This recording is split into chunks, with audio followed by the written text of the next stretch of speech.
The Habs season has taken a major turn as Kirby Dach is now ruled out for the season after another knee injury, but this opens the door for Owen Beck and has some big implications down the line for the Habs 2C situation. We have to dive into all of the implications of this Kirby Dach injury and maybe a potential target that has been floated out there a little bit. We'll be diving into that. Plus another Jake Evans trade update. This one stemming again from Pierre Lebrun as he says there's one team that has shown specific interest in Evans more than some others. We got all that to dive into on this episode of Habs Digest. Jesse, this is a jam-packed episode and we're going to start with Jake Evans stuff. Now I took the screenshot from Reddit. Credit to Go Habs Go 31.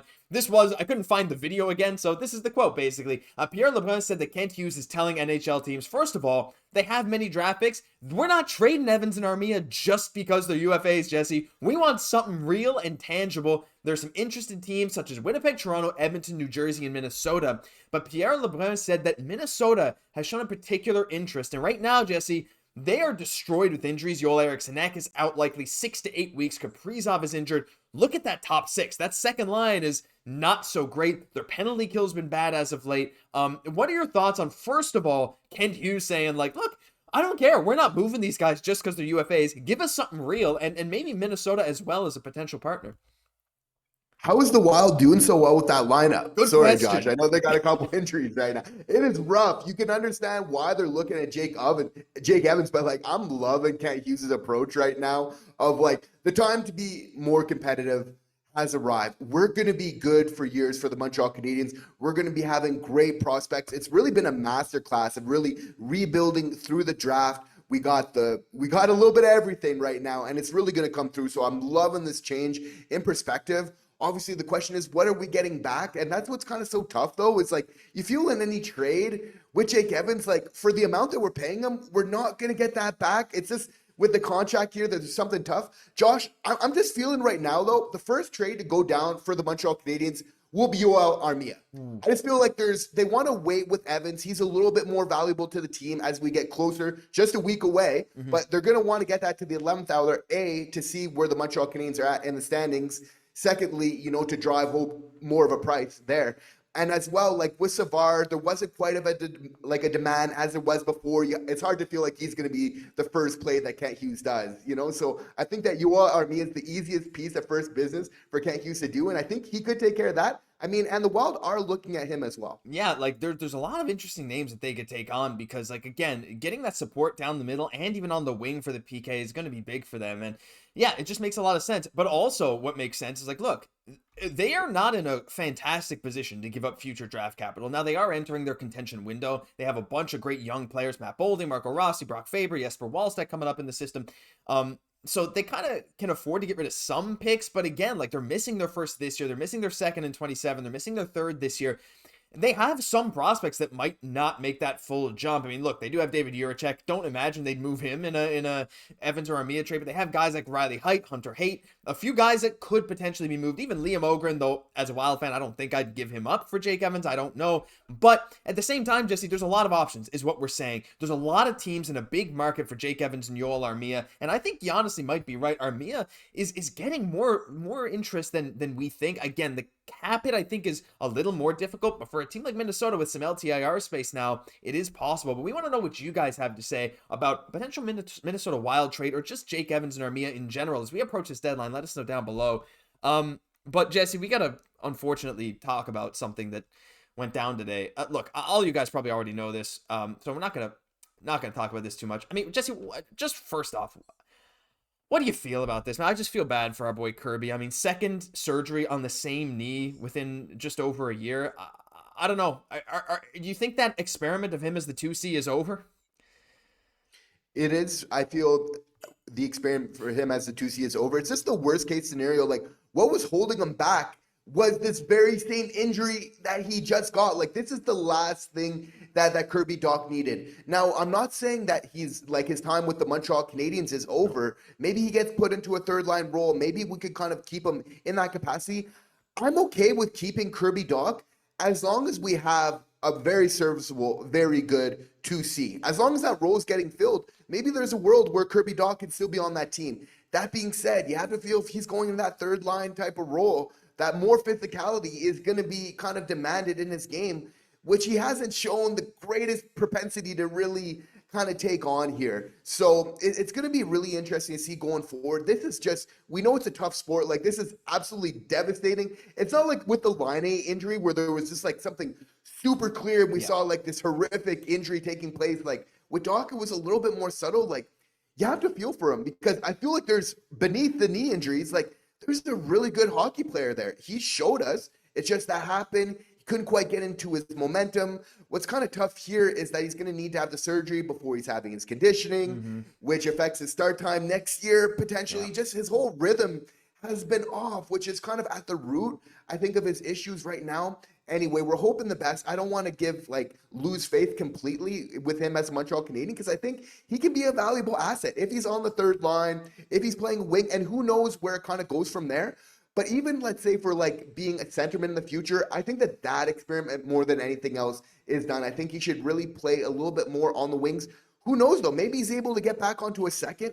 The first line, if things go really well playing on the wing, that's still on the table for Kirby Dach. But I mean, like, this really hurts his timetable quite a bit. Yeah, like, and it hurts his development at this point. Like, the best hockey we've ever seen Kirby Dach play is now 2.5 years ago, right? When he had 38 points in 58 games, playing some top line time with Suzuki and Caufield. So that Kirby Dach seems to be long gone at this point. Now, not saying he can't get back, but you're right, Jez. I think you're bang on with, like, you're not in your rhythm when you have these knee injuries. It looked like it took him months this season to really get back into that confidence, using his, get back to that physical play behind the net, controlling the play. He started to show flashes again in the last 2 months, just to have it derailed again. Look, I'm not going to say it's completely out of the question he'll ever develop into a solid center in the future, but I'm in complete agreement. Like, guys, for all the people saying just move on from him, he's still not that bad. Like, 22 points this year is not great. It's not what we want from him. But as a middle six winger, especially at his current cap hit of like 3.3 million, it's really not that bad. He's an RFA after next season. So then he'll be due an extension if we want to keep him around, and he still can prove himself. So we'll have to wait and see. But Jesse, this opens a lot of opportunity for one certain guy, and this has big implications on the Habs going forward. Well, actually, we'll talk about that tweet in just a second. But I want to talk about Owen Beck, because he has looked so good as Kirby Dach's replacement, I suppose. Now only 1 point in 8 games, but he's really only had a small sample, of a few games of him playing with Newhook and Laine, getting his first NHL point last game, been involved in multiple goals for the Habs. He has looked a lot better than expected. And I know Laval is making that big Calder Cup push this year, Jesse, but this is maybe the biggest implication of this trade. The fact that we now are straight up ready to give Owen Beck top 6 minutes for the foreseeable future. I don't see any reason to demote him as of right now. With Kirby Dach out, like, this is, I think, going to prove to be huge for Owen Beck's development, for better or for worse. And I've always asserted that Owen Beck is an NHL player. All this is going to do is really speed up that process. But if there's somebody who really is a student of the game, similar to Lane Hudson that way, Owen Beck, is that he just loves hockey. And that's going to really help when you're kind of being thrown into the deep end here, is he processes the game rather quickly. So I expect, because of that, to see some stark improvements with his game. And we're starting to see it even over the last couple, where he's contributing positively to make goals happen. And notice, Josh, on the 2 goals he's kind of been involved with the Montreal Canadiens, he's always just somewhere around the net, which, of course, is where good things happen. And again, really increasing his chance of being an effective NHL player. We know the stats show the closer you are to the net, the higher your chance of scoring. Owen Beck knows this, and he's going there. And to be honest, I'm okay to see that type of identity on our second line. Is it the perfect fit? No. Could I see worse fits? Absolutely. As we've mentioned, with Patrick Laine, having somebody a little bit more defensive there definitely is some benefits. We can see that offense, like, it's there. He's been producing, one of the best point producers for Laval. So I just expect his game to really progress, and I think he'll handle the pressure rather well. Yeah, I think so. I mean, look, he's getting bodied at this point at the NHL level. I think he's learning, though, right? Like, you don't play 9 games in the NHL and all of a sudden, yes, I know how to take a hit from the biggest guys in the world. Not like that. It's going to take time. But even so, Jesse, he got bodied up against the boards, and he still created a play, got an assist off it, right? He's learning how to rebound from these hits, how to not turn the puck over, how to steal the puck. He's in the right spots a lot of the time. Not very many defensive mistakes. His face-off percentage is going to keep improving, and he was 3 wins, 3 losses last game, I believe, which is still, like, very good. Like, to be 50% in any NHL game as a player as young as him with as little NHL experience as him, it's really good. Like, I don't know. Like, again, I'm not saying he's going to be for sure that top 6 guy of the future. And I don't think, like, ideally he's that guy yet. Like you mentioned, there are some better fits. And I don't want to rush that timeline to put so much pressure on him either, but he is looking good. Now, we got guys like Xhekaj coming up. We got all kinds of other things going on. But the big question right now, Jesse, is what are we doing about this future 2C situation? Because while Beck could maybe get there, I don't think it's the most likely outcome for his development. I think he'd be a great 3C with the 2C potential upside. Same thing with a guy like Oliver Kapanen. Michael Hage definitely has that upside, but we're talking 2 years away, maybe 3-4 from him being that 2C. So when you look at the situation right now, this is something I put out earlier, and I want to hear your guys' thoughts in the comments below. I said, with Dach down, I can't help but feel a move for a 2C is coming sooner rather than later. Beck is great. I don't see him being that guy yet. That's my personal opinion. The desire to win this year may push Kent to make a splash soon, have the assets, see who's up for grabs. I do think, though, Jesse, the most likely thing, even though I say soon, before this trade deadline, I would argue be rushing and would be forcing a solution to a problem that we don't need to rush into. What are your thoughts just quickly on the timeline for the Habs to make a trade for another 2C? I mean, we've heard guys like Dylan Cousins available, though I think we both know our opinion on especially rushing for a guy like this in the next week. Regardless, though, saying soon, I'm saying within the next 4 or 5 months, that 2C, there's probably going to be a big splash going down either within the next week, unlikely, or sometime early in this offseason. It's a rather large window for soon, but I would definitely say that it is this offseason where these you're gonna want to get it right. And with the Cousins here, I think that definitely it's just kind of necessitated what's happened with Kirby Dach. If anything, if I'm Kent Hughes, that is turning me off from any sort of gamble. Yep. You want a bona fide guy. You want somebody that can really get some points at that position there. So I think it's just going to be really important to go for that slam dunk in the future. Where we're at in this stage in the rebuild, we just really don't want to gamble with that. No, and I'm in agreement with that as well. Like, again, the contract scares me. Like, again, I think sometimes we, including me myself, like I get mesmerized by potential, but I think you make a really good point in the sense that, like, gambles, they should be done at this point. This team wants to win.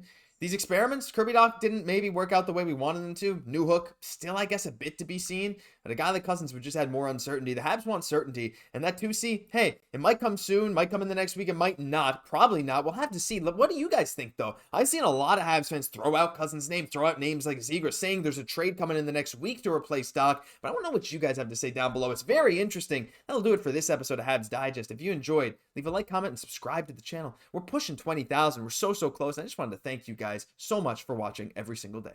I'm Josh Gosse, my co-host, Jesse Poirier. We'll catch you in the next one.